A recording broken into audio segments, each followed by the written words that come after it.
I explain magic as wonders performed outside the church. But when you perform the same wonders in the church, they call it miracle.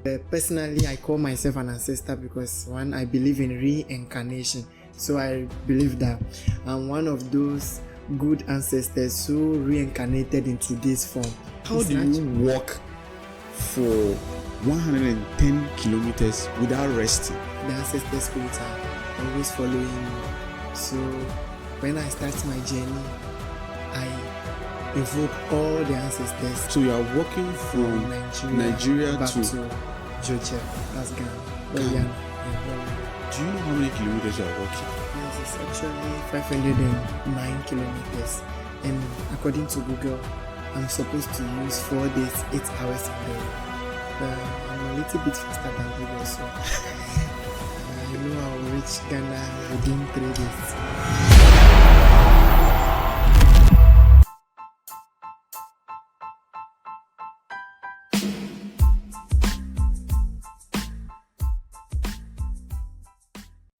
Seaboy multi-talented. Odogu. We've known you to be Seaboy Magic. Why the switch? Oh, actually, I'm a man of multi-talent. And the Seaboy Magic is a name that I've been using at first as a magician. Okay. People see me mostly performing illusions, tricks, and pranks. So they call me Seaboy the Magician, Seaboy the Magician. But as we speak, I'm into so many things. You can mention them. I'm a fashion designer. I'm an artist, a sculptor. I walk to and I sing to sometimes. So, like using Seaboy Magic don't qualify all my other side. So okay. I decided to switch to multi-talented so that anyone that hears that name will know the true nature of Seaboy. Yeah. Okay. Yeah. So I understand that if you want to really get to know somebody, you have to look at their earliest context. Yes, of course. Their childhood, how they grew up, and what really drives them. What is your earliest context? Oh, actually, growing up as a child, we passed through a lot of things, and my side was not an exception. What am I trying to say? I grew up in a single parent home. Like, let me put it that way, because your mom or your dad? Oh, daddy. I grew up with daddy. So from day one till now, like, I know daddy more than mommy. Yeah, daddy's boy. Yes, daddy's boy. And aside that too, one thing about my daddy's side is they don't discriminate. Everybody's everybody's father. Everybody's everybody's mother. So meaning I can go to any of my uncle. That's for daddy's side. Okay. For anything they will do. But one thing that they do that I don't like then was restricting us from going out. Like, they are very strict. Let me put it this way. They are strict to the extent that even socializing with friends, going out with peers was not there. So it was after SHS before they gave us some kind of freedom. Let me say freedom. Yeah.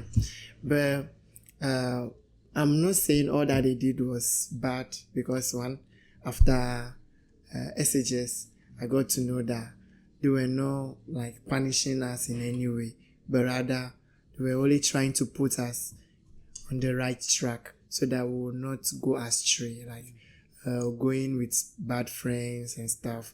So in a way, they helped to shape our life. Well, I could relate with you on that, because even personally, I think growing up after school, and then you are playing football with your friends on the field, and then they send someone to come and call you. They say, hey, daddy is calling you. Then you know that you are dead.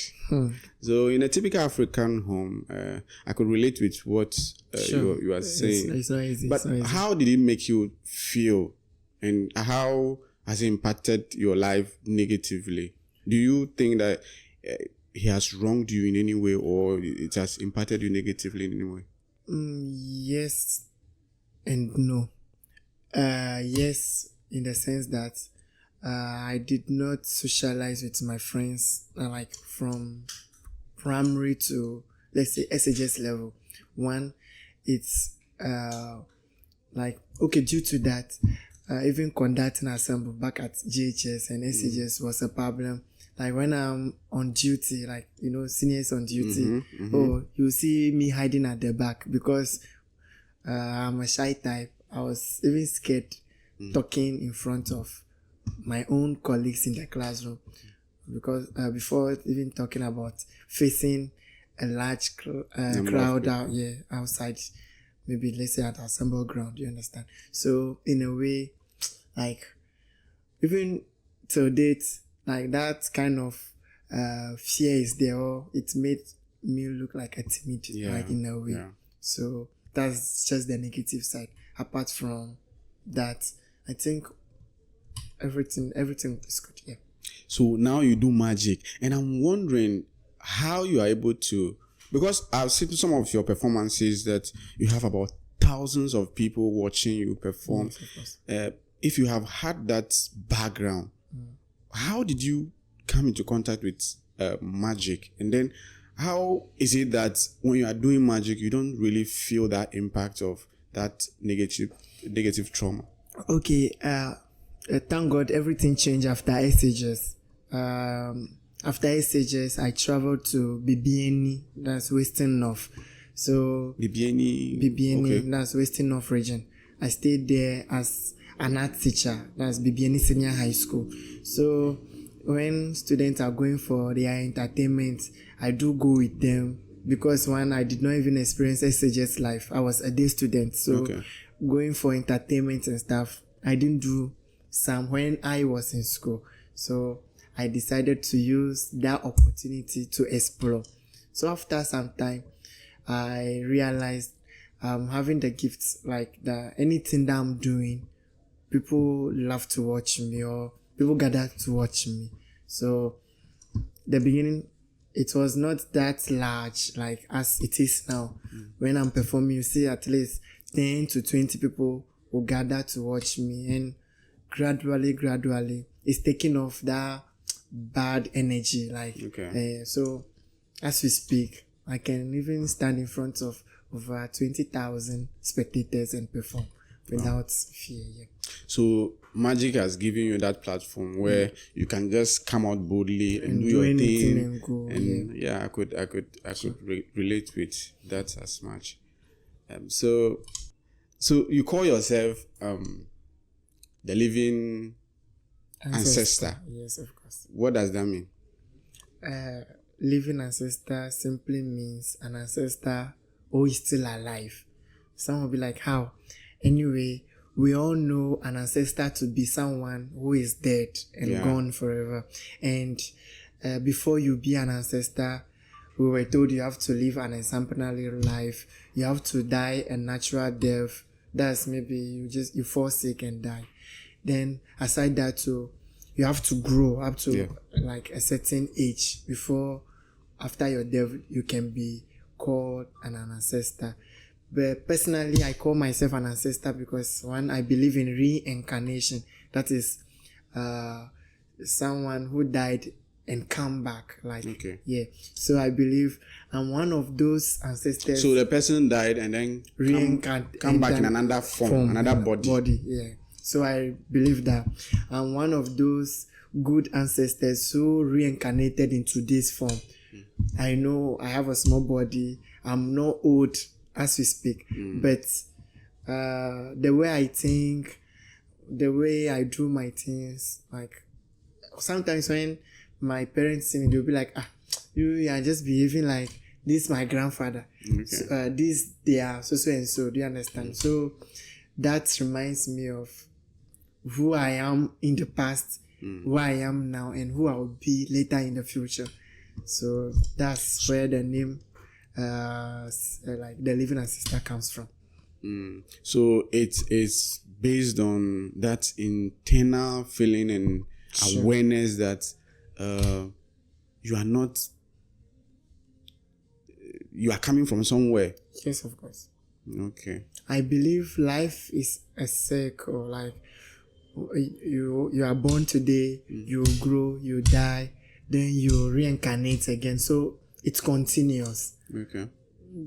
There is no end It's to a life. cycle. Yeah, there's no end to life, as we were told in let me see, some sacred books. Yeah, I don't want to mention, but maybe when we come to that, I will explain my stand on that. So now you do a lot of things. You walk long distances, and we'll come back to the walking, but the magic aspect.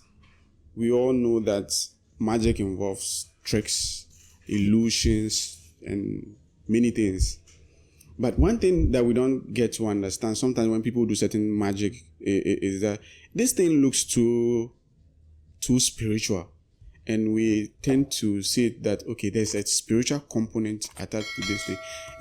You as a magician, do you think, or is there any spiritual component attached to magic?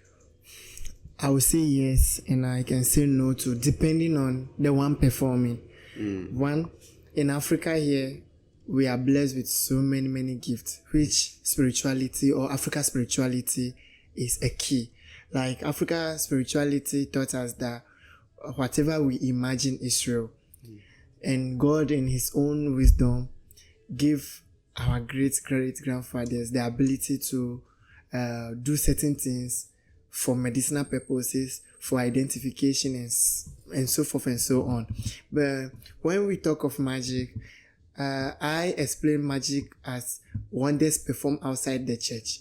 But when you perform the same wonders in the church, they call it miracle. But once you do the same thing outside, they will call it magic. So I mentioned from the beginning that depending on who is performing, we have black magic and white magic. The black magic is what we do here in Africa, or what the white people term voodoo or juju. Yes, which involves calling our ancestors, invoking of dwarfs, mummies, and the rest to assist them in a way or the other. That's one. But the white side too, they also invoke angels, spirits living in talents and lockets. Maybe you will not understand that, but those that practice talents, talents, yes, and lockets. Yeah, are they physical things that? No, like they are spiritual words that I'm using. Okay. Those that practice magic will understand. More. So when I am performing, I perform illusion, tricks, and so forth. But someone else might be performing, and he will choose to go into the real like magic. Do you understand? Imagine someone chewing blade, someone cutting himself into two, or someone using knife on his body or her body without cutting. Yeah, that's the African side, which is the black magic. Yeah, okay. But the white magic mostly is used for entertainment, like to make someone says, "Wow, how did you do that?" But the rest is between the one performing and God. So which one are you doing? Are you doing the black one? Oh, I perform white magic. Anyway, I perform white magic. So, I only perform to entertain. Yeah. Okay. So, are you only aware of the spiritual components, or you practice it as well? And I want to know if is the spiritual component of the magic is not only pertaining to you as awareness, but you can also perform it or use it. I don't know. Okay. I'm a person that I love to learn. So I don't love to be deceived, or I don't want someone to like put me astray, like you put me in a direction that I might get lost. So I expose myself to a whole lot of things. So I read a lot. Yeah. And the question you asked, let me come back to your question. You asked if I just know about it or I practice it myself. I only know about them. I can practice too, but I don't do it. Okay. Yes. Because I saw one of your pictures on Facebook where you put a table on 4 bottles. Yes, of course. And then you stood on that table with 2 long and big benches hanging on your teeth. And I'm asking myself, how did you? me as a layperson, I wouldn't think of that as a trick or acrobatic. It doesn't make sense to me. Yeah, but the fact is, what I did fell or falls under acrobatics. Okay. Yes. And one thing that others don't know is like removing the spirit of fear from yourself. Like, I'm a type that right now, when you jump from a story building and you did not die or you don't die, I can tell myself, okay, Sibo will also do the same thing without dying. So I removed the spirit of fear from myself for a very long time. That is how come I was able to stand on the table balanced on like on 4 bottles. If I were to be having that spirit, like that fear or that kind of feeling that what if the bottle breaks, or what if the table slips off, what will happen to me? Like I might not be able to like bring that as a success or do that as a success. You understand? Right. So this is where the acrobatic also comes in. Balancing of objects is something that I started as at an early stage, around age 11 to 12. I started balancing chairs on my mouth, then graduated to benches, and as we speak, I carry up to 5 benches. So it's all about constant practice and removing the spirit of fear from yourself. That's all. So who introduced you to all these things? It's God. Like, because all that I do is natural. Like, I don't have any master anywhere. I don't have any trainer too. So you were there, and then maybe you saw someone do magic one day and you liked it and you just jumped into it. Yeah, let me say something like that. And most of the things that I do too, they come on their own. Like anything that I think of is like, I believe in, there is a quote that says, everything you imagine is real. So right now, I always put my imaginations into reality. That's it. Okay, so, and I've seen some of your posts too, and some of your campaigns, very popular ones, of you walking several miles. I've seen one that you walked from Sogakope to Accra. About how many miles?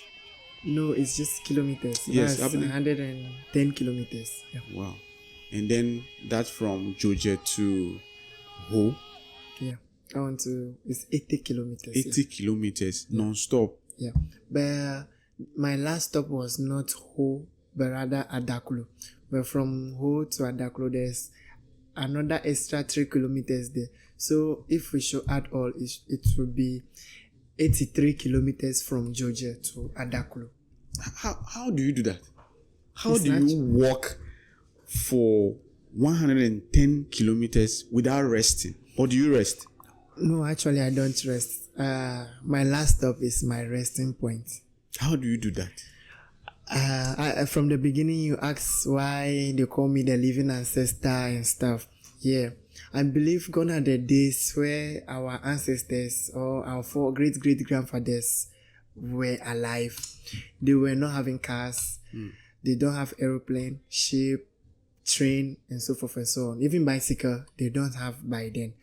But they used to walk all the way from, let me say Kemet, that's Egypt, to Sudan, to Mali, that's the migration route anyway, to Ile-Ife, Nigeria, down to Benin, Dahomey, then to Ngoche, and to where we are now.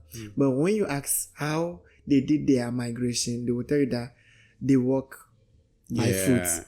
Yes. And gone are the days too, they don't have good roads like we have today. They don't have Google Map. Like, technology is not advanced as it is today. Right now, when I Google, like, I'm going to Betwe, Google will direct me. Direction. I will see my straight route to Betwe without even getting lost. But gone are the days, our forefathers, they used to climb mountains. They don't even know what is at the back of the mountain.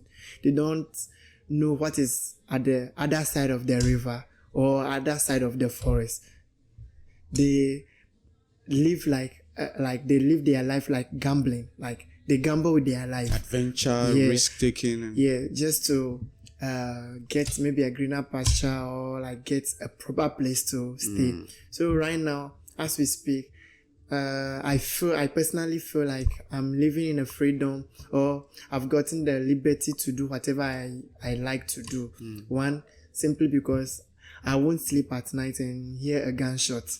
Okay. Unlike other places where there is war every here and then. If not through someone's efforts, I wouldn't have been where I am today. So back to your question, you asked why I walk. I only walk to honor my ancestors who actually walk all the way from Kemet to where we are now. So my work is in honor of those ancestors. And you ask why I don't get tired. I believe the ancestor spirits are always following me.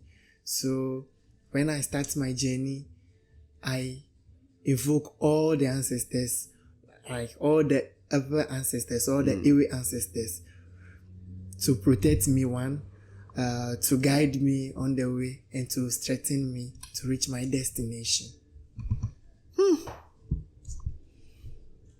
So are you happy? Oh yes, of course. Yes, like at least now a lot of people know how the Iwis or the Gans move all the way from Ile-Ife. Let me take it from Ile-Ife to where we are now. If not through my work, like people will not even venture to go and read more about the Iwis or the Gans. So you are more concerned about the education of people concerning their origin and their culture, and sure, that's the dream. All right.